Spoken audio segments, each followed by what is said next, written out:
Hello बच्चों, आज हम लोग डिस्कस करने वाले हैं केमिस्ट्री का रिवीजन टेस्ट नंबर 12। चलिए स्टार्ट करते हैं। तो क्वेश्चन नंबर 17 की बात करते हैं। विच of the following oxide is amphoteric in character. तो बोला गया है कि कौन सा ऑक्साइड एम्फोटेरिक इन नेचर है या कैरेक्टर है।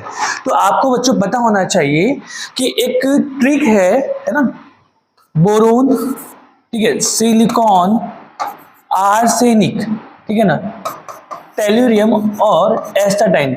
अगर आपको पता है कि जो बोरोन जो एलिमेंट है ना बेटा, यहाँ से जो ये 13 ग्रुप नंबर 13 है, यहाँ से जो ऑब्लिक लाइंस होती है ना, ये जो होते हैं इनके ऑक्साइड या हाइड्रोक्साइड जो होते हैं बेटा वो एम्फोटेरिक होते हैं। तो इसको याद कैसे करते हैं? भोले शिव आज तेरी आरती। और यहाँ पे सिलिकॉन के नीचे वाले जो एलिमेंट्स है ना, इनके भी ऑक्साइड एंड हाइड्रोक्साइड क्या होते हैं? एम्फोटेरिक होते हैं। तो काम की चीज मैं ये बताना चाह रहा हूँ बेटा कि बोरोन, सिलिकॉन, आर्सेनिक, टेल्यूरियम और एस्टाटाइन जो है इनके ऑक्साइड और हाइड्रोक्साइड जो है एम्फोटेरिक है। तो इनमें से आप देख पा रहे हैं कि ऑप्शन में क्या है? एक है कार्बन, एक है कैल्शियम, एक है टीन और एक है सिलिकॉन। तो यहाँ पर आपको क्या मिल रहा है? सिलिकॉन। तो सिलिकॉन की जो ऑक्साइड है वो क्या है? Amphoteric, right. चलिए बात करते हैं बेटा अगला सवाल। तो इसमें करेक्ट ऑप्शन क्या है? सी। चलिए क्वेश्चन नंबर 18 की बात करें। Which of this have no unit. कौन सा ऐसा इनमें से एलिमेंट है जिसका यूनिट नहीं होता। तो बेटा आपको ये याद है कि इलेक्ट्रोनेगेटिविटी एक ऐसा, ठीक है ना, आयनिक ऐसा पीरियोडिक प्रॉपर्टीज है जिसकी कोई यूनिट नहीं होती है। इलेक्ट्रॉन गेन एंथैल्पी या इलेक्ट्रॉन एफिनिटी जिसे कहते हैं, या आयोनाइजेशन एंथैल्पी, इनका क्या होता है? इनका किलो जूल पर मोल या किलो कैलोरी पर मोल या इलेक्ट्रॉन वोल्ट पर एटम, इसकी यूनिट होती है, पर इलेक्ट्रोनेगेटिविटी की कोई यूनिट नहीं होती है। तो इसका करेक्ट ऑप्शन है बेटा ए, ठीक है ना। बी और सी इनकी यूनिट होती है, ये ऑप्शन सही नहीं है। चलिए अगला सवाल है, ये असर्शन और रीजन वाला क्वेश्चन है। तो इसमें ये बोल रहा है कि electron gain enthalpy becomes less negative as we go down the group. सबसे पहले ये समझना पड़ेगा कि इसका मतलब क्या बोल रहा है कि इलेक्ट्रॉन गेन एंथैल्पी जो है वो ऊपर से नीचे डाउन द ग्रुप जाने से लेस नेगेटिव हो रहा है। तो लेस नेगेटिव का मतलब क्या है? लेस नेगेटिव होना कि जैसे अगर बेटा जैसे ये 350 है, 350 से ये -250 हो रहा है, या इसके बाद फिर ये 100 हो रहा है, लाइक ऐसा। इसका क्या मतलब है? तो बेटा नेगेटिव जो चार्ज है वो क्या बता रहा है? वो इलेक्ट्रॉन जो एनर्जी जो है ना, उसके इवॉल्व जो एनर्जी जो रिलीज हो रही है उसके बारे में बात कर रहे हैं। मतलब अगर ऊपर से नीचे जाते जा रहे हैं तो जो रिलीज एनर्जी है वो क्या होती जा रही है? कम होती जा रही है। तो सबसे पहले सोचो कि कॉमन बात अगर हम लोग जैसे करते हैं क्लोरीन, ब्रोमीन, आयोडीन, तो ऊपर से नीचे जा रहे हैं बेटा, तो इलेक्ट्रॉन गेन एंथैल्पी या इलेक्ट्रॉन एफिनिटी का ऑर्डर क्या होता है? तो इलेक्ट्रॉन गेन एंथैल्पी जो है, इलेक्ट्रॉन गेन एंथैल्पी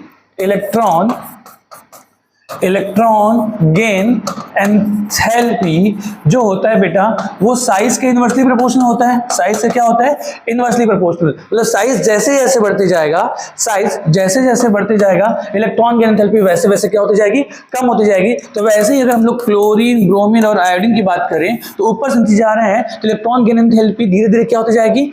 कम होते जाएगी। मतलब इस ये जो नेगेटिव जो चार्ज है वो क्या होते जाएगा? वो कम होते जाएगा। मतलब -350 है तो -250, देन -100, लाइक इस तरीके से।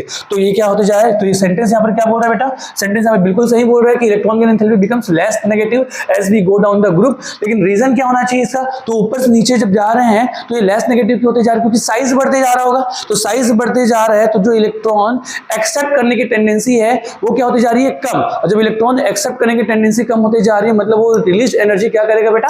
कम करेगा। तो यहां पर क्या बोल रहा है रीजन? देखो, size of the atom increases on going down the group. सही बात बोल रही है कि size of the atomic size जो है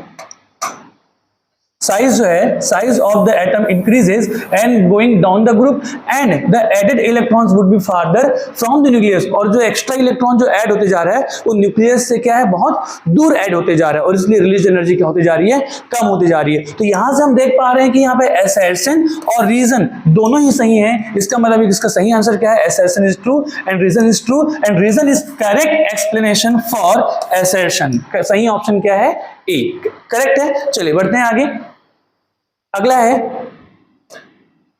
क्या? For AB bond if percent ionic character is plotted against electronegativity difference XA XB, the shape of the curve would look like as।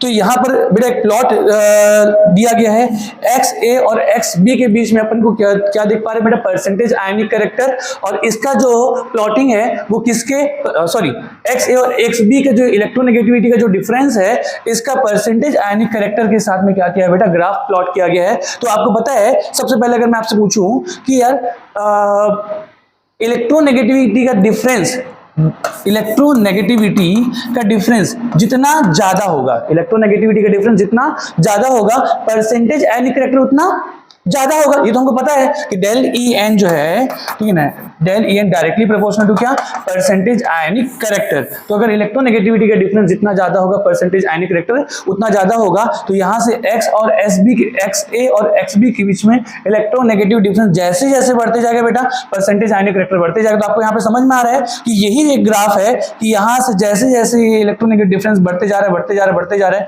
ये देखिए यहाँ से बढ़ रहा है बढ़ रहा है बढ़ रहा है, तो ये परसेंटेज आयनिक कैरेक्टर भी क्या होते जा रहा है बेटा, बढ़ते जा रहा है। तो लाइक ये हमको जो ग्राफ मिल रहा है वो सी वाला ऐसा ग्राफ है कि इलेक्ट्रोनेगेटिविटी डिफरेंस बढ़ने से परसेंटेज आयनिक कैरेक्टर क्या होते जा रहा है, बढ़ते जा रहा है। तो इसका सही ऑप्शन, द करेक्ट कर्व जो होगा वो होगा ऑप्शन सी, जो कि कर्व सी को बता रहा है, राइट। नेक्स्ट बढ़ते हैं अगले क्वेश्चन की तरफ। The correct decreasing order of dipole moment in CH3Cl, CH3Br and CH3F।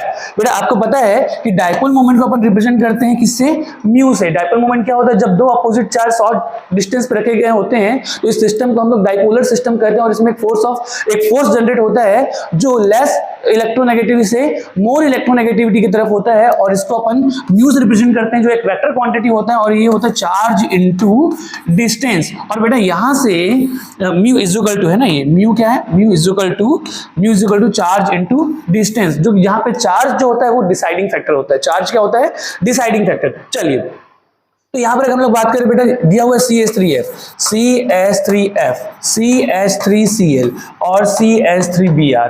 तो बेटा अगर हम लोग ओनली चार्ज को अगर देखें तो चार्ज कब ज्यादा होगा, जब इलेक्ट्रोनेगेटिविटी के डिफरेंस, इलेक्ट्रोनेगेटिविटी का जो डिफरेंस है वो ज्यादा होगा तो चार्ज ज्यादा होगा। तो अगर नॉर्मल सोचे बेटा कि कार्बन और फ्लोरीन, यहाँ पर क्या है, हाइड्रोजन तो सब में कॉमन है, कार्बन, यहाँ पर कार्बन फ्लोरीन बॉन्ड है, यहाँ पर कार्बन क्लोरीन बॉन्ड है, और यहाँ पर कार्बन ब्रोमीन बॉन्ड है। तो इलेक्ट्रोनेगेटिविटी का डिफरेंस जो है बेटा, इलेक्ट्रोनेगेटिव डिफरेंस इसमें ज्यादा है, देन फिर ये। तो नॉर्मल अगर सोचे तो इसका चार्ज ज्यादा होगा, ठीक है ना, तो डाइपोल मोमेंट इसका ज्यादा होना चाहिए। पर बेटा प्लीज ध्यान रखना कि अकेले चार्ज नहीं है, यहाँ पे चार्ज इनटू डिस्टेंस है। तो ये आपको याद रखने की बात है कि जब हम लोग कार्बन और क्लोरीन के बीच का जब हम देखते हैं बेटा चार्ज, कार्बन और क्लोरीन के बीच का क्या देखते हैं, चार्ज, और उसके बीच का जो डिस्टेंस देखते हैं, तो ये चार्ज इनटू डिस्टेंस जो है, चार्ज इनटू जो डिस्टेंस जो है वो इसका ज्यादा हो जाता है।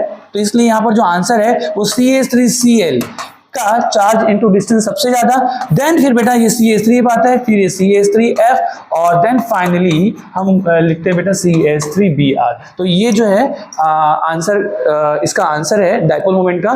वैसे मैं फिर से बता दूं कि वैसे चार्ज जो होता है वो डिसाइडिंग फैक्टर होता है, पर इस क्वेश्चन में चार्ज इनटू डिस्टेंस ही सही आंसर आता है। तो आपको चार्ज इनटू डिस्टेंस जो है वो इंक्लूड करके आंसर करना है। तो इसका सही आंसर जो होगा वो सबसे पहले होगा बेटा CH3Cl, then CH3F, then CH3Br, मतलब option number C is the correct answer. चलिए अगला हम लोग बात करें, the bond order of NO is 2.5 while that in NO plus is 3, which of the following statement is true for this two species. चलिए बेटा क्या बोल रहा है यहाँ पर, ये बोल रहा है कि NO का बॉन्ड ऑर्डर जो है इसने हमको बता रखा है, नहीं भी बताता तो हम तो निकाल सकते थे। NO का बॉन्ड ऑर्डर कितना है, 2.5 है, और NO प्लस का जो बॉन्ड ऑर्डर है वो कितना है बेटा, 3। अच्छा आपको ये पता है कि यहां पर आपको ऑप्शन दे के रखा है bond length in NO plus is equal to that in NO, मतलब बॉन्ड ऑर्डर का बॉन्ड लेंथ से रिलेशन अगर हमको पता चल जाए तो हम ऑप्शन करेक्ट कर सकते हैं। तो आपको ये पता होगा कि बॉन्ड ऑर्डर और बॉन्ड लेंथ में रिलेशन क्या है। तो बॉन्ड ऑर्डर और बॉन्ड लेंथ क्या होते हैं बेटा, एक दूसरे के इनवर्सली प्रोपोर्शनल होते हैं। अगर बॉन्ड ऑर्डर ज्यादा होगा तो बॉन्ड लेंथ क्या होगा बेटा, कम। अगर मैं इन दोनों में अगर देखूं, बॉन्ड ऑर्डर किसकी ज्यादा है, NO प्लस की बॉन्ड ऑर्डर ज्यादा है, इसका मतलब है कि बॉन्ड लेंथ कम होगा, इसका NO प्लस का, मतलब बॉन्ड लेंथ जो होगा वो NO का ज्यादा होगा NO प्लस से। क्यों? क्योंकि बॉन्ड ऑर्डर NO प्लस का ज्यादा है NO से। तो चलिए बस यही चीज इसमें पूछी गई है। तो यहां पर आप देख पा रहे हैं कि bond length in NO plus is equal to that in NO। क्या सही है? नहीं। Bond length in NO is greater than in NO plus. Yes, यही बात सही है बेटा। ऑप्शन नंबर सी भी पढ़ ले। Bond length in NO plus is greater than in NO, मतलब NO प्लस का बॉन्ड लेंथ तो बेटा कम होता है, तो ये भी गलत है। और बॉन्ड लेंथ इज अनप्रेडिक्टेबल, ये भी सही बात नहीं है। Answer B is correct. ठीक है, चलिए बढ़ते हैं आगे। Next, maximum number of hydrogen bond in one molecule of water. बेटा अगर कोई वाटर मॉलिक्यूल है, कोई एक वाटर मॉलिक्यूल है, वो कितने हाइड्रोजन बॉन्डिंग कर सकता है? तो आपको पता है कि वाटर क्या होता है बेटा? H2O, लाइक ये हो गया, ठीक है ना। अब इसके पास लोन पेयर कितने होते हैं? ये लोन पेयर है, ये भी लोन पेयर है।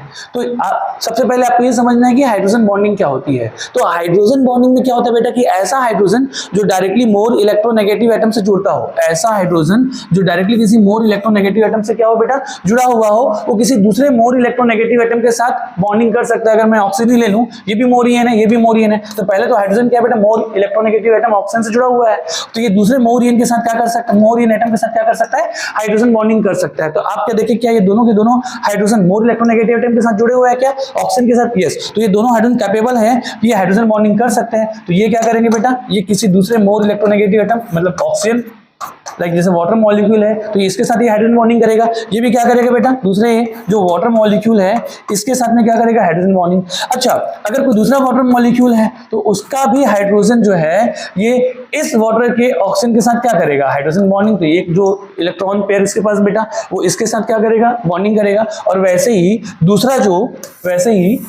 जो एक और वाटर मॉलिक्यूल है HOH, क्योंकि बेटा ये -2 चार्ज कैरी करते हैं, तो एक H सीधा से जुड़ेगा। और यहाँ पर भी ये भी ऑक्सीजन जो है बेटा, ये भी इसके साथ हाइड्रोजन बॉन्डिंग करेगा। तो ओवरऑल आपको क्या नजर आ रहा है? ओवरऑल आपको ये नजर आ रहा है कि यहाँ पर जो एक वाटर मॉलिक्यूल है, वो कितने हाइड्रोजन बॉन्डिंग में पार्टिसिपेट कर रहे हैं? तो 4 हाइड्रोजन बॉन्डिंग में क्या कर रहे हैं? पार्टिसिपेट कर रहे हैं। मतलब इसका जो आंसर है वो है 4। क्लियर है? चलिए बढ़ते हैं आगे।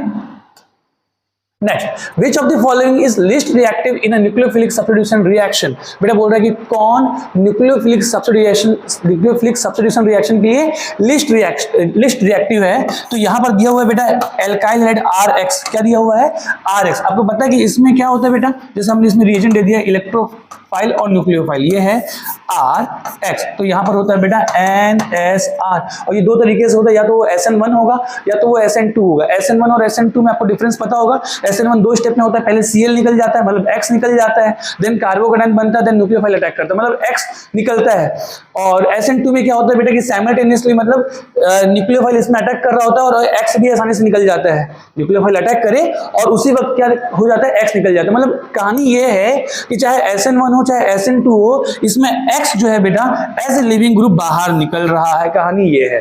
तो आपको बस यही देखना है यहाँ पर कि आपको 4 ऑप्शन दिए हुए हैं, किसमें X जो है आसानी से निकल जाए, क्योंकि न्यूक्लियोफाइल के बारे में तो जिक्र किया नहीं है, कोई एक कॉमन न्यूक्लियोफाइल है। तो अब आप देखिए बेटा, जैसे कि CH3CCl है, तो पहला ऑप्शन जो दिया हुआ है वो इसमें पहला ऑप्शन जो है उसमें क्या है?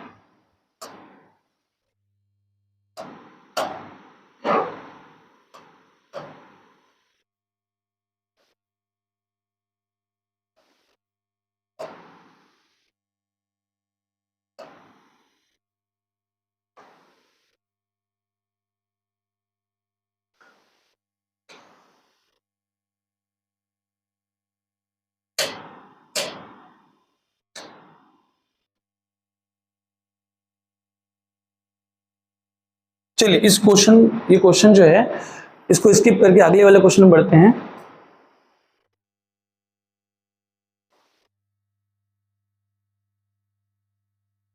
पर एक बार वो क्वेश्चन डिस्कस कर लेते हैं कि उस क्वेश्चन में क्या बोला था। एक ऑप्शन दिया हुआ था, ठीक है, CH3C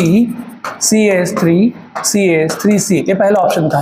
बेटा आपको क्या पूछा, क्वेश्चन क्या पूछा था कि कौन न्यूक्लियोफिलिक सब्स्टिट्यूशन रिएक्शन के लिए ज्यादा रिएक्टिव है ना। तो एक ऑप्शन ये था। दूसरा ऑप्शन इसमें ये था बेटा CH2 डबल बॉन्ड CHCl था।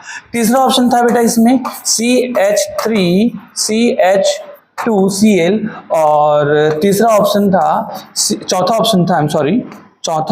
जो ऑप्शन था वो था CH डबल बॉन्ड CH2Cl।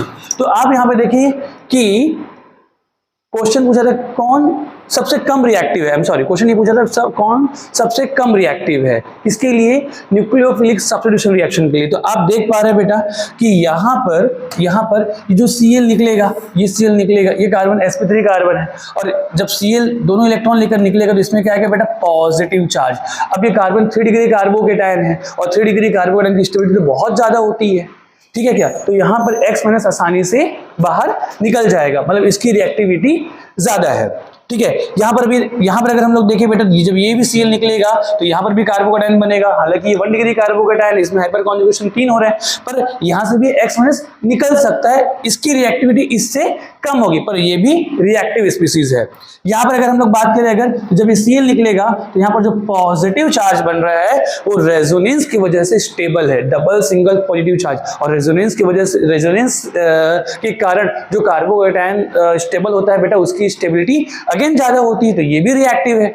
अब अगर हम तीनों में बात करें बेटा, तो सबसे ज्यादा रिएक्टिव ये है, इसमें हाइपर कॉन्जुगेशन 9 हो रहे हैं, सबसे ज्यादा रिएक्टिव ये है, देन उसके बाद फिर नंबर 4 है, और उसके बाद फिर नंबर 3 है। लेकिन अगर हम लोग ऑप्शन नंबर 2 की बात करें, तो ऑप्शन नंबर 2 में क्लोरीन के पास जो लोन पेयर है वो डबल बॉन्ड के साथ क्या है बेटा, कॉन्जुगेशन में है, लोन पेयर सिंगल डबल। तो यहाँ पर ये जो लोन पेयर है वो रेजोनेंस में पार्टिसिपेट कर रहा होगा, और जब यहाँ पर रेजोनेंस में पार्टिसिपेट कर रहा होगा तो यहाँ पर partial double bond character present होगा, और due to partial double bond character इसकी बॉन्ड एनर्जी ज्यादा होगी और क्लोरीन आसानी से नहीं निकलेगा। मतलब यहाँ पर जो सेकंड ऑप्शन है वो लीस्ट रिएक्टिव है। तो अगर रिएक्टिविटी का ऑर्डर अगर हम लोग देखें तो सबसे ज्यादा बेटा नंबर 1 रिएक्टिविटी सबसे ज्यादा, देन उसके बाद फिर नंबर 4, देन नंबर 3, और सबसे कम जो रिएक्टिव है वो 2 है। और क्वेश्चन पूछा है कि लीस्ट रिएक्टिव इनमें से कौन सा है, आंसर इज सेकंड, ये सबसे लीस्ट रिएक्टिव है।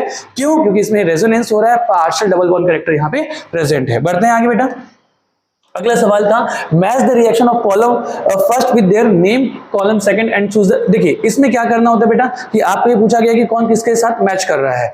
आप ये देख पा रहे हैं, सबसे पहले आपको दिया हुआ है एल्काइल हैलाइड, यहाँ पर अगर आपको ठीक है ना, ये दिया हुआ है CH3, ये दिया हुआ है, क्या लिखा हुआ है बेटा, यहाँ पे मैं फिर से लिख दूं, ये जो है ये लिखा हुआ है CH3 CH2 CH3 CH2 और ये है Br, राइट। तो यहाँ पर बेटा ये एल्काइल हैलाइड है, इसमें अमोनिया अपन को एक वीक न्यूक्लियोफाइल दे दिया है, तो ये एल्काइल हैलाइड में मतलब ये यहाँ पर अगर मैं बोलूँ बेटा ये RX है, ये जो है क्या है, ये RX है, RX में अमोनिया दे दिया है, तो यहाँ पर बेटा कौन सा रिएक्शन होगा, हालांकि वीक न्यूक्लियोफाइल है तो यहाँ पर होगा न्यूक्लियोफिलिक सब्स्टिट्यूशन रिएक्शन। चारों में से कौन है बेटा, नंबर 4, ये है न्यूक्लियोफिलिक सब्स्टिट्यूशन रिएक्शन, मतलब A जो है बेटा A के लिए 4 हो जाएगा। अगर आपने जैसे ही देखा बेटा, आपने यहाँ पर ऑप्शन चेक करो कि एकमात्र ऑप्शन नंबर C दिख रहा है जिसमें A में 4 है, बाकी में तो बेटा एक में 1 है, दूसरे में 3 है, इसमें भी 3 है। तो कहने का मतलब ये कि आंसर यहीं से मिल गया, बाकी को क्रॉस चेक कर लो, CH3 CHO के साथ में बेटा NaSCO3, और यहाँ पर ये क्या कार्बोनिल कंपाउंड है। कार्बोनिल कंपाउंड में जो कार्बोनिल कंपाउंड कौन सा रिएक्शन शो करता है बेटा, न्यूक्लियोफिलिक एडिशन रिएक्शन, मतलब B का क्या होना चाहिए, न्यूक्लियोफिलिक एडिशन रिएक्शन, मतलब नंबर 1, देखो वही है, B के साथ 1 ही है। C6H6CH3Cl, बेटा ये कौन सा रिएक्शन है, फेडरल-क्राफ्ट रिएक्शन, अगर इसमें AlCl3 दे दे तो, और हालांकि है मेंशन नहीं किया, ये फेडरल-क्राफ्ट रिएक्शन है। और कौन सा होता है बेटा, इलेक्ट्रोफिलिक सब्स्टिट्यूशन रिएक्शन, C का क्या हो जाएगा 2, या C का 2 दिया भी हुआ है। और D का बेटा ये एल्कीन है, एल्कीन में HBr मतलब ये इलेक्ट्रोफिलिक एडिशन रिएक्शन, D का 3, मतलब करेक्ट ऑप्शन इज C। चलिए बढ़ते हैं आगे फास्ट। अगला सवाल है the number of isomer for the compound with the molecular formula C2BrCl Fi is, बेटा देखो आपको ये मॉलिक्यूलर फॉर्मूला दिया हुआ है और इससे पूछा हुआ है कि इसके कितने आइसोमर्स बनेंगे, कितने आइसोमर्स बनेंगे। चलिए चेक करते हैं कितने आइसोमर्स बनेंगे। तो ये C2 कार्बन कितने बेटा 2 हैं, और इसमें ग्रुप कितने जुड़े हुए हैं 4, मतलब ये कार्बन डबल बॉन्ड कार्बन होगा, और इसमें ठीक है ना किसी एक मतलब ये होगी लाइक बेटा फ्लोरीन क्लोरीन ब्रोमीन और आयोडीन, कुछ इस तरीके से ये ग्रुप जुड़े होंगे। तो बेटा इसके कितने आइसोमर्स बनेंगे, इसको करने का तरीका, सबसे पहले बेटा किसी एक कार्बन में किसी एक एटम को क्या कर दो, फिक्स कर दो। मतलब मैंने फ्लोरीन को क्या कर दिया बेटा, यहाँ पर फिक्स्ड कर दिया, फ्लोरीन को क्या कर दिया, फिक्स्ड कर दिया, लाइक ये जो है ना, ये हो गया हमारा, ये हमारा हो गया फिक्स्ड, ठीक है ना। और अब क्या करो बेटा, अब आप क्या करो, ट्रांसपोजिशन पे ठीक है ना, आप मॉलिक्यूल क्या करते जाओ, चेंज करते जाओ, ट्रांसपोजिशन पे क्या करो, मॉलिक्यूल चेंज करते जाओ। तो ये फ्लोरीन हो गया बेटा, तो एक बार क्या रख देना, क्लोरीन, ठीक है ना, एक बार और क्या रख देना बेटा, ये हो गया आपका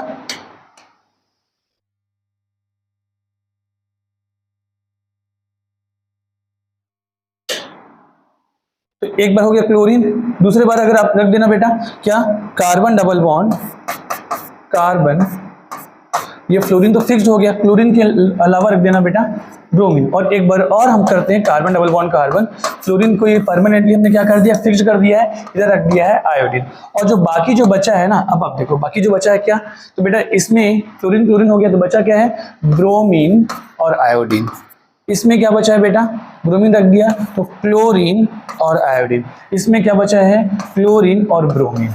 तो सबसे पहले इसके कितने आइसोमर्स बनेंगे, इसको स्ट्रक्चर बनाने का तरीका बेटा क्या है कि सबसे पहले आप किसी एक को फिक्स करके ट्रांस पोजीशन पे एक दूसरा एटम रखो और ट्रांस पोजीशन पे एटम चेंज करते जाओ, तो एक बार क्लोरीन आएगा, एक बार ब्रोमीन आएगा और एक बार आयोडीन आएगा। तो पहले ऐसे 3 स्ट्रक्चर बन गए और देन इसके बाद फिर ठीक है ना, आप इसी में ही क्या करो बेटा, ब्रोमीन और आयोडीन को सफल कर दो। तो जब ब्रोमीन और आयोडीन को सफल करोगे तो बेटा एक और स्ट्रक्चर बनेगा इसी का, एक हो जाएगा फ्लोरीन, यहाँ पर तो क्लोरीन रखकर हमने इसको सफल कर दिया, आ जाएगा इधर आयोडीन, इधर आ जाएगा ब्रोमीन। तो इसके बेटा ये 2 कंपाउंड बन गए, ठीक है। ऐसे इसके भी कितने बन जाएंगे, 2, इसके भी कितने बन जाएंगे बेटा 2। तो टोटल कितने बन गए, 2, 2 4 और 2 6। तो ये 6 स्ट्रक्चर इसके बनते हैं, इसके अलावा दूसरे स्ट्रक्चर इसके नहीं बनेंगे। आपको इसको याद भी करना चाहो तो आप याद कर सकते हो कि C2BrClFi का जो मॉलिक्यूलर फॉर्मूला है, इसके टोटल स्ट्रक्चर बनते हैं 6, और जो 6 कैसे बनते हैं मैंने वो भी आपको यहाँ पर सिखा दिया है, ठीक है। चलिए बढ़ते हैं नेक्स्ट सवाल की तरफ। अगला सवाल है, identify B and D in the following sequence of reaction, ठीक है।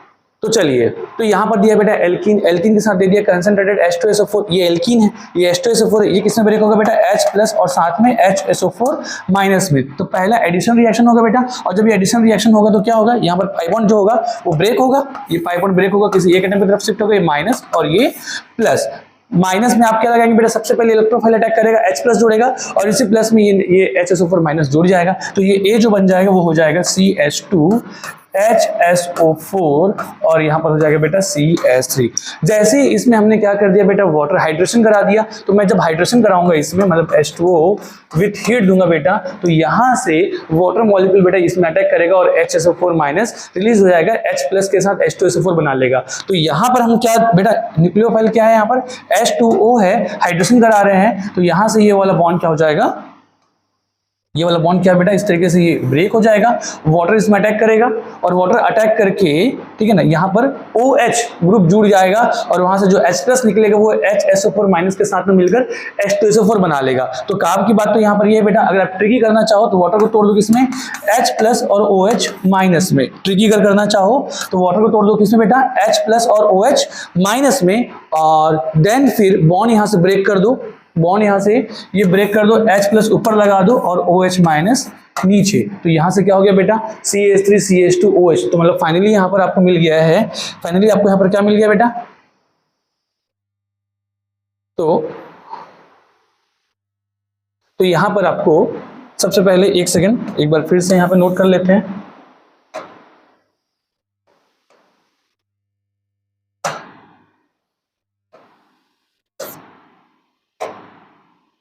तो यहां पर बेटा ये जो बन गया है, ये बन गया है HSO4 और CH2 CH3। जब हमने वाटर का अटैक कराया तो ये बन गया बेटा CH3 CH2OH, मतलब इथाइल अल्कोहल। इसको उल्टा जो पढ़ेंगे क्या है बेटा, CH3CH2 इथाइल अल्कोहल, मतलब B जो है वो क्या है आपका, इथाइल अल्कोहल। मैं यहाँ पे लिख देता हूँ CH3 CH2OH, ये इथाइल अल्कोहल है, जिसमें अगर हम लोग बेटा PBr3 का रिएक्ट कराएंगे, इसमें हम लोग PBr3, हमको यहाँ पे क्या मिलेगा, न्यूक्लियोफाइल Br-, जो कि न्यूक्लियोफिलिक सब्स्टिट्यूशन रिएक्शन करेगा बेटा, OH को रिप्लेस करेगा कौन, Br। तो यहाँ पर फाइनली बन जाएगा CH3 CH2Br। और अब यहाँ से यहाँ पर पहुंच रहा है, एल्किन बन रहा है। तो जब यहाँ से हम लोग एल्किन में इसको कन्वर्जन करा रहे हैं तो उसके लिए हम कौन सा रिएजेंट लेते हैं, एल्कोहलिक KOH, जो कि क्या करता है बेटा, डिहाइड्रोहेलोजिनेशन, जो कि E2 रिएक्शन होता है। यहाँ से Br निकलेगा उसी वक्त बेटा, है ना, जब Br निकलेगा उसी वक्त इस कार्बन से, बीटा कार्बन से H+ फायर होगा और डबल बॉन्ड बन जाएगा। फाइनली हमको क्या मिल जाएगा, एल्कीन। तो क्वेश्चन क्या पूछा है बेटा यहाँ पर, कि पूछा है कि B और D क्या है। तो B यहाँ पर क्या है, इथाइल अल्कोहल, और D क्या है, एल्कोहलिक। डी क्या है, एल्कोहलिक KOH। तो यहाँ पर इथाइल अल्कोहल कहाँ दिख रहा है, इथाइल इथेनॉल और एल्कोहलिक KOH। बहुत बढ़िया, option number D is correct. ठीक है, चलिए आगे बढ़ते हैं।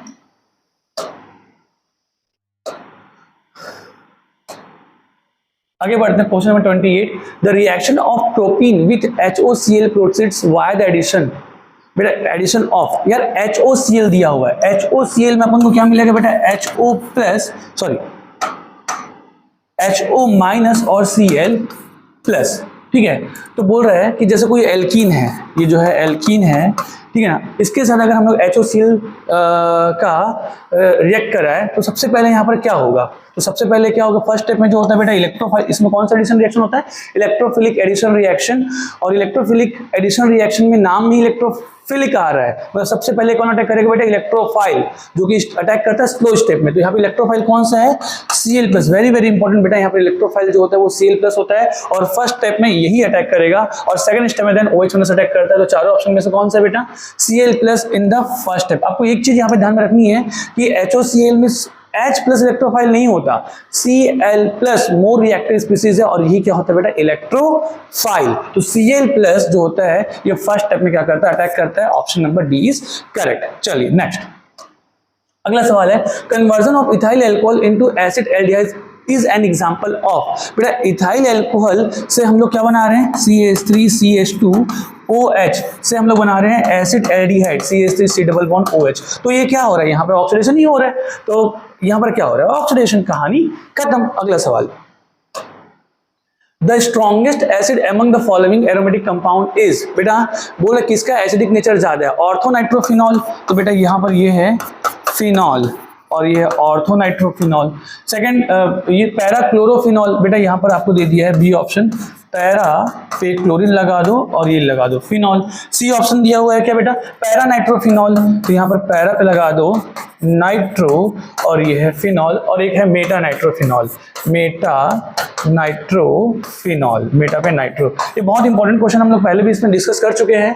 तो बेटा आपको सबसे पहले पता है कि यहाँ पर ये एसिडिक नेचर हम कैसे देखते हैं कि हम H प्लस फायर करेंगे और H प्लस फायर करने के बाद हम बनाएंगे कॉन्जुगेट बेस। तो यहाँ पर सबसे हम लोग H प्लस फायर कराएंगे बेटा, यहाँ से भी H प्लस फायर हो जाएगा और बनाएगा नेगेटिव चार्ज, यहाँ से भी H प्लस फायर होगा बनेगा नेगेटिव चार्ज, यहाँ से भी H प्लस फायर होगा बनेगा नेगेटिव चार्ज, यहाँ से भी H प्लस फायर होगा और नेगेटिव चार्ज। और इसी जो नेगेटिव चार्ज मतलब कॉन्जुगेट बेस बना है उसकी हमको देखनी है स्टेबिलिटी। तो जब हम स्टेबिलिटी देखते हैं बेटा तो इसके लिए कौन सा ग्रुप लगना चाहिए, तो नेगेटिव चार्ज की स्टेबिलिटी के लिए -M या -I लगना चाहिए। तो यहाँ पर आप देख पा रहे हैं, यहाँ पर आप देख पा रहे हैं कि NO2 क्या लगा रहा है बेटा -M और साथ में -I, क्लोरीन क्या लगा रहा है -I के साथ में +M, लेकिन डिसाइडिंग कौन है बेटा -I। यहाँ पर डिसाइडिंग कौन है -M, जिसकी स्ट्रेंथ ज्यादा होती है उसी को हम लोग डिसाइडिंग फैक्टर मानते हैं। ये भी लगा रहे हैं -M और साथ में -I, डिसाइडिंग -M, और यहाँ पर बेटा ओनली -I क्योंकि ये मेटा पे लग रहा है तो -M तो लगेगा नहीं। तो आप देख पा रहे हैं स्ट्रॉन्गेस्ट बोल रहा है, तो यार इसमें -M लग रहा है, इसमें -M लग रहा है, दो इसमें -I और इसमें -I, मतलब ये जो है वो वीक एसिड है। A और कौन सा बेटा, A और ये जो C है, ये दोनों की स्ट्रेंथ इनसे ज्यादा है। क्लियर है क्या?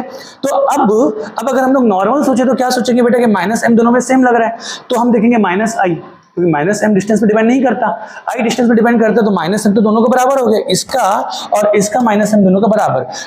और लेकिन I की बात करें तो इसका -I मैक्सिमम होगा, इसका -I क्या होगा, मिनिमम। तो अगर जिसका -I मैक्सिमम उसका एसिडिक नेचर ज्यादा होना चाहिए, यस और नो, उस हिसाब से आंसर क्या जाएगा बेटा, ऑर्थोनाइट्रोफिनॉल। लेकिन ऑर्थोनाइट्रोफिनॉल से ज्यादा एक्चुअल में होता है बेटा पैरानाइट्रोफिनॉल का एसिडिक नेचर ज्यादा होता है। क्यों? तो पैरानाइट्रोफिनॉल का एसिडिक नेचर ज्यादा होता है। देखो ज्यादा होना चाहिए था ऑर्थो का, पर है किसका, पैरा का। ऑर्थो का ज्यादा होना चाहिए, सबसे ज्यादा इसका होना चाहिए, देन फिर इसका होना चाहिए, ठीक है, देन इसका और देन इसका, ठीक है ना, मतलब होना चाहिए किसको, अगर A के बाद C, C के बाद D और D के बाद B, ऐसा होना चाहिए था, पर ये ऑर्डर गलत है।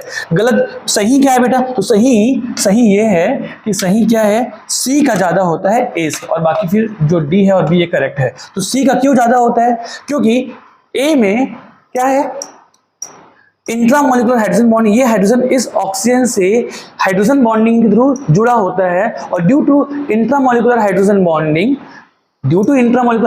ये हाइड्रोजन, ठीक है ना, इसके कंपैरिजन में थोड़ा लेट रिलीज होता है, ठीक है ना, और इसी वजह से इसका एसिडिक नेचर इससे स्लाइटली कम हो जाता है। तो प्लीज ध्यान में रखेंगे कि यहाँ पर जो हाइड्रोजन है बेटा वो NO2 से एक हाइड्रोजन बॉन्डिंग के थ्रू बंधा होता है, जिस वजह से यह हाइड्रोजन थोड़ा देर से रिलीज होता है, मतलब इसके बाद ही रिलीज होता है, इसीलिए इसका एसिडिक नेचर इससे कम होता है। Please keep in mind. Next सवाल है, tertiary butyl methyl ether on heating with HI gives a mixture of, tertiary butyl methyl ये क्या होता है, मिथाइल ईथर, तो बेटा CH3C CH3CH3O CH3, इसके साथ हमने बेटा HI दे दिया है, ठीक है। तो ये क्या बनाता है ये देखते हैं, HI विथ हिट है। तो चलिए, तो बेटा आपको पता है कि यहाँ पर ईथर है, और ईथर जो है ना, ईथर जो है सिर्फ और सिर्फ बेटा स्ट्रॉन्ग एसिड से रिएक्ट करता है, बाकी किसी से रिएक्ट नहीं करता। तो यहाँ पर रिएक्शन या तो SN1 के थ्रू होकर जाएगा, या तो SN1 होगा, या तो SN2 होगा। चल सबसे पहले देखिए बेटा रूट क्या लेगा, SN1 की SN2। तो इसका तरीका क्या होता है बेटा चेक करने का, तो तरीका जो होता है इसका चेक करने को ये होता है कि सबसे पहले इसका फर्स्ट स्टेप में ये H+ ये एक्सेप्ट कर लेकर ये प्रोटोनेटेड ईथर में कन्वर्ट हो जाएगा, और प्रोटोनेटेड ईथर में कन्वर्ट हो जैसे ही होता है बेटा इसके ऊपर क्या जाता है, पॉजिटिव चार्ज, मतलब ये H को एक्सेप्ट करेगा तो पॉजिटिव चार्ज आ जाएगा। देन यहाँ पर क्या होगा, ऑक्सीजन पॉजिटिव चार्ज कैरी करना नहीं चाहेगा, तो या तो बेटा इधर से इलेक्ट्रॉन खींचेगा या तो इधर से इलेक्ट्रॉन खींचेगा, तो ये उस साइड से इलेक्ट्रॉन को खींचकर बॉन्ड ब्रेक करेगा, जिसके बाद बनने वाला जो कार्बोकैटायन है उसकी स्टेबिलिटी क्या हो, ज्यादा हो। तो बेटा तो आप देख पा रहे अगर इधर से खींचा तो यहां पर पॉजिटिव चार्ज आएगा, ठीक है, जो जिसकी स्टेबिलिटी बहुत कम है, और अगर यहां से इलेक्ट्रॉन खींचा तो यहां पर पॉजिटिव चार्ज आएगा। तो प्लीज ध्यान में रखेंगे कि अगर दोनों ऑक्सीजन जो है बेटा किसी भी एक साइड से जब इलेक्ट्रॉन वो खींच लेता है, मतलब बॉन्ड ब्रेक कर लेता है, तो अगर जो पॉजिटिव चार्ज बन रहा है, अगर वो पॉजिटिव चार्ज 3 डिग्री है, मतलब 3 डिग्री कार्बोकैटायन है, या रेजोनेंस स्टेबल कार्बोकैटायन है, मतलब समझ पा रहे हो, तभी तो वो कार्बोकैटायन बनेगा, तभी तो वो कार्बोकैटायन बनेगा। और अगर जब कार्बोकैटायन बनेगा तब वो होगा SN1 रिएक्शन। अगर ध्यान रखेंगे बेटा, अगर इधर या उधर जो बनने वाला जो कार्बोकैटायन है वो 3 डिग्री नहीं है, उससे कम स्टेबल है, इसका मतलब है कि कार्बोकैटायन नहीं बनेगा, और जब कार्बोकैटायन नहीं बनेगा तो वो रिएक्शन जो होगा बेटा वो SN2। प्लीज ध्यान, आपको पता है SN1 में इंटरमीडिएट कार्बोकैटायन बनता है, SN2 में इंटरमीडिएट कार्बोकैटायन नहीं बनता। तो आप देख पा रहे हैं कि यहाँ पर ये दोनों बेटा अगर इधर से ये बॉन्ड ब्रेक कर ले, दोनों इलेक्ट्रॉन ले ले, तो यहाँ पर बन जाएगा कार्बोकैटायन जो कि 3 डिग्री कार्बोकैटायन है, और अगर 3 डिग्री कार्बोकैटायन है तो वो स्टेबल है, और स्टेबल है तो ये कौन सा रूट लेगा बेटा, SN1 का, SN2 का नहीं। तो जब ये SN1 का रूट लेगा तो क्या होगा बेटा, ये पॉजिटिव चार्ज बन गया, तो पहले स्टेप में तो बेटा क्या हो गया कि H+ अटैक किया, H+ अटैक करने के बाद ये प्रोटोनेटेड ईथर बन गया, ईथर बनने के बाद बेटा यहाँ पर दोनों इलेक्ट्रॉन लेकर ये मिथाइल अल्कोहल जो है वो बाई प्रोडक्ट रिलीज हो गया, और ये प्लस चार्ज बन गया, और इसी में I- अटैक करेगा, और जब I- अटैक करेगा तो फाइनली बना लेगा ये tertiary butyl iodide, tertiary butyl iodide. और निकल क्या गया था बेटा, CH3OH निकल गया था, तो हमको क्या मिलेगा, टर्सरी ब्यूटाइल आयोडाइड, और बन जाएगा बेटा मिथाइल अल्कोहल, जिसमें ये क्या है, tertiary butyl iodide and methanol. Correct option is B. चलिए नेक्स्ट सवाल, CH3COOH LiLH4 के साथ A और फिर लाइक ये, तो क्या बन रहा है अपन देखते हैं, A और B रिस्पेक्टिवली।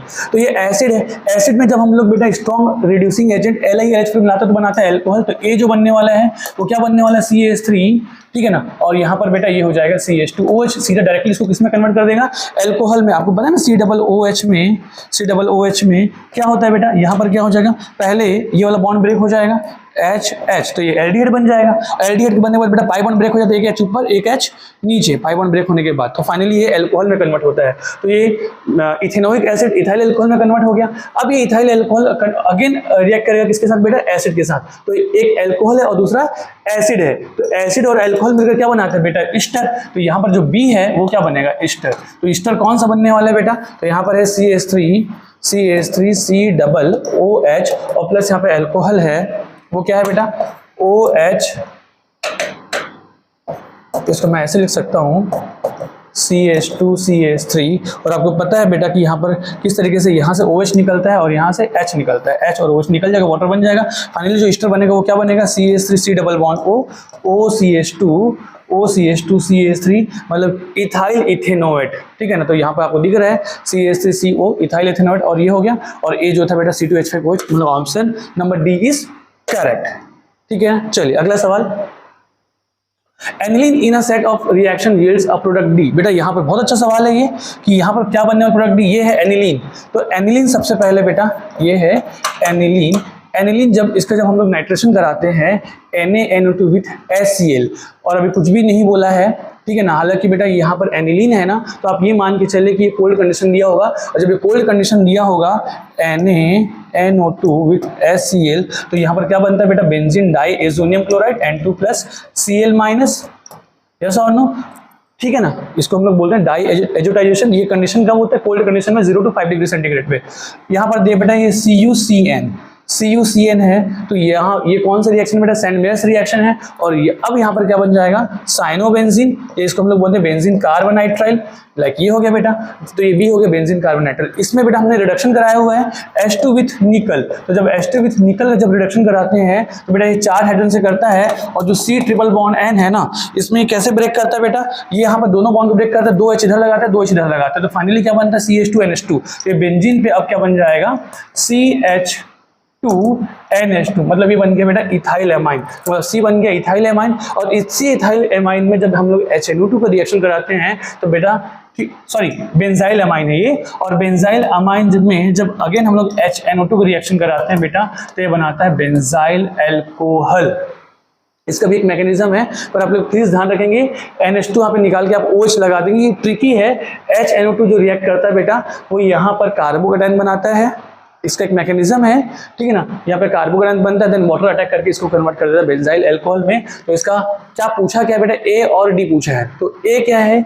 A तो है बेंजीन, A जो है बेटा उसमें क्या है? The structure of product. D पूछा है, तो D क्या है? ये है C6H5CH2OH। ठीक है, चलिए अगला। A complex of the type MAA2X2N plus is known to be optically active. What does this indicate about the structure of the complex?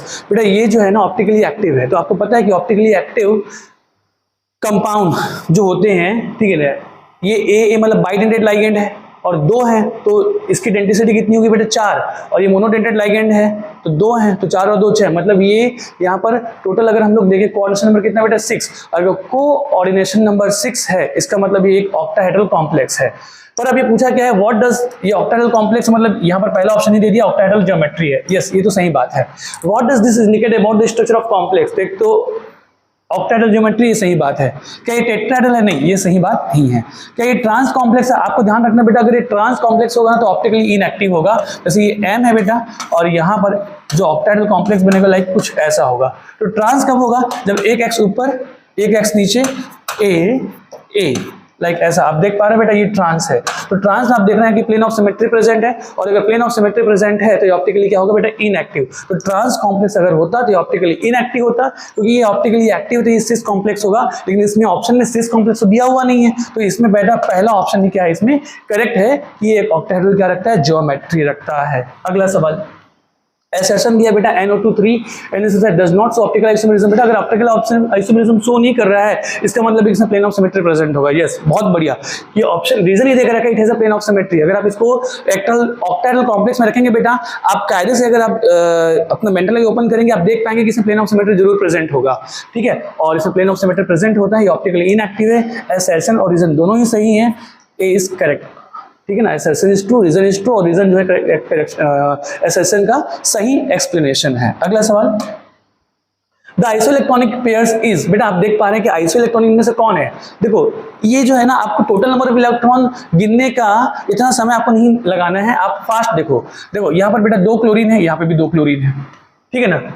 हालांकि इसमें नेगेटिव चार्ज है, एक इलेक्ट्रॉन को ऊपर नीचे हम मैनेज करेंगे, पर इसमें बेटा आयोडीन और इसमें ऑक्सीजन है। बेटा मुझे बताओ, आयोडीन और ऑक्सीजन में इलेक्ट्रॉन का डिफरेंस बहुत ज्यादा होगा, तो ये आइसोइलेक्ट्रॉनिक स्पीशीज हो सकता है क्या? कतई नहीं हो सकता। पहले गलत करो। यहाँ पर बेटा 2 क्लोरीन है, यहाँ पर 1 क्लोरीन है, 1 क्लोरीन कम है, इसमें 1 आयोडीन है, इसमें ऑक्सीजन है। अगेन बेटा आप काउंट करो, इससे पहले ही आपको ये समझ में आ रहा होगा कि इनमें ये भी आइसोइलेक्ट्रॉनिक नहीं हो सकता। आइसोइलेक्ट्रॉनिक का मतलब जिनमें नंबर ऑफ इलेक्ट्रॉन क्या होंगे? सेम होंगे। यहाँ पर अगेन देखो 3 आयोडीन है, इसमें 1 आयोडीन 2 फ्लोरीन है। अगेन इन दोनों के electron number of electron same नहीं होंगे। यहाँ पर 1 क्लोरीन, यहाँ पर 1 क्लोरीन, यहाँ पर 2 ऑक्सीजन, यहाँ पर 2 फ्लोरीन है, 1 में नेगेटिव, इसमें पॉजिटिव है। तो बेटा इसको अब चेक करो कि इसके ये आपस में आइसोइलेक्ट्रॉनिक हो सकते हैं। क्लोरीन के पास कितने बेटा? 17, ऑक्सीजन के पास कितने इलेक्ट्रॉन होते हैं? 8, 2 हो गए, तो 8 और 8 कितने हो गए बेटा? 16, नेगेटिव मतलब +1, तो इसके पास हो गया 17 और 16 + 1 कितने बेटा? 34। यहाँ पर देखो क्लोरीन के पास कितने हैं? 17, फ्लोरीन के पास कितने होते बेटा?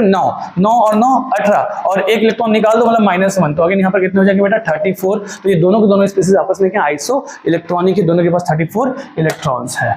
चलिए लास्ट है, which gas is liberated when Al4CH3 is hydrolysed. बेटा Al4CH3 को Al4C3 को क्या करते हैं बेटा, हाइड्रोलिसिस करते हैं तो क्या बनेगा, तो जैसे हमने H2O विथ H+ जो भी एसिडिक मीडियम दे दिया अगर, तो सबसे पहले आप देखो मैंने आपको सिखाया था कि करना क्या होता है, करना ये होता है एल्यूमिनियम +3 शो करता है तो +3, तो कितने हैं 4, तो एक सेकंड बेटा, तो ये जो एल्यूमिनियम +4 तो 4 है, तो +3 जो है बेटा तो इंटू 4 कर देंगे तो कितना हो जाएगा +12, तो जितना ये प्लस होगा उतना ये माइनस हो जाएगा -12, तो C3 पे क्या है -12, तो उतने ही यहाँ पे हाइड्रोजन ले लो बेटा, तो ये C3 और H12, तो आपको मिलेगा C3H12, इसको और सिंपलेस्ट ठीक है ना मॉलिक्यूल में कन्वर्ट करो, 3 1 जा 3, 3 4 जा 12, मतलब आपको क्या मिल जाएगा CH4, यहाँ पर मीथेन कोई ऑप्शन होगा बेटा, यहाँ पर A, तो ये जो है इस तरीके से हमको Al4C3 हाइड्रोलाइज करोगे बेटा, आपको क्या मिल जाएगा CH4 molecule, right. Next, chloropicrin is obtained by the reaction. बेटा आपको ये ध्यान में रखना पड़ेगा क्लोरोप्रिक्रिन का फॉर्मेशन कैसे होता है,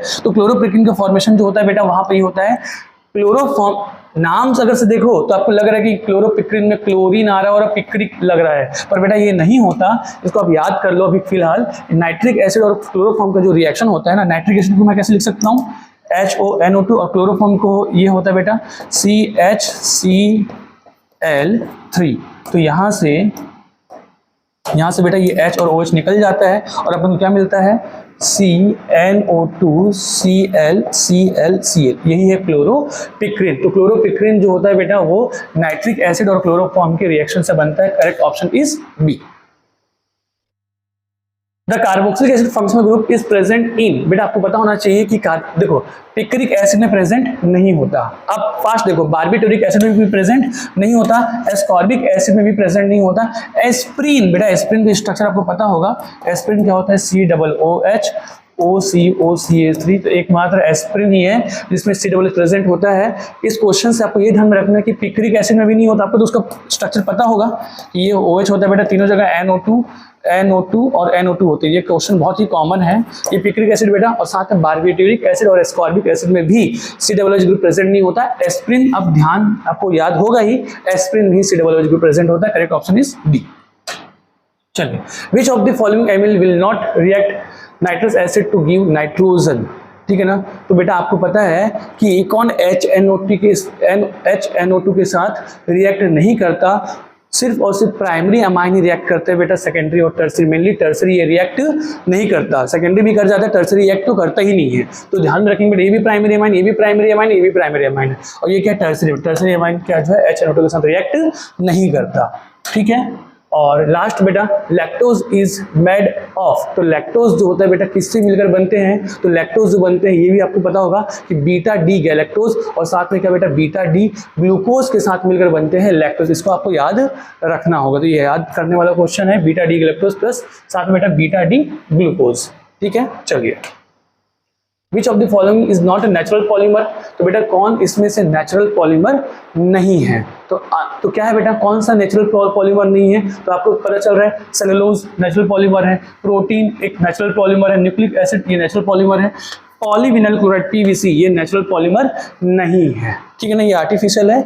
और इस तरीके से बेटा ये हमारा जो रिवीजन नंबर टेस्ट है, रिवीजन टेस्ट नंबर जो 12 है वो कंप्लीट होता है। Thank you so much.